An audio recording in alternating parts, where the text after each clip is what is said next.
Magandang umaga ng PR ng Lunes, February 19, 2024. Narito po muli ang update sa lagay ng panahon.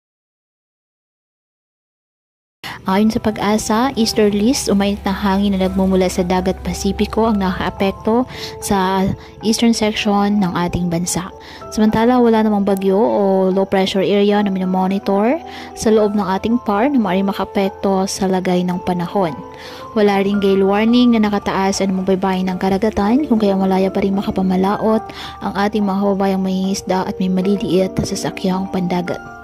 Ngayong araw, ang Metro Manila at nalalabing bahagi ng bansa, asahan ang generally maliwalas na panahon, maliban na lamang sa tsansa ng bagyong maulap o sa maulap na kalangitan with isolated rain showers or thunderstorms dahil pa rin sa easterlies at ng mga localized thunderstorms.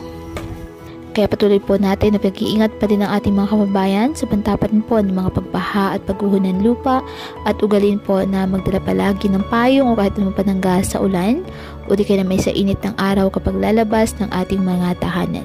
At yan po muna ang update sa lagay ng panahon ngayong araw. Muli, patuloy po tayo na mag-ingat at palaging tandaan, God loves you. Stay safe and God bless.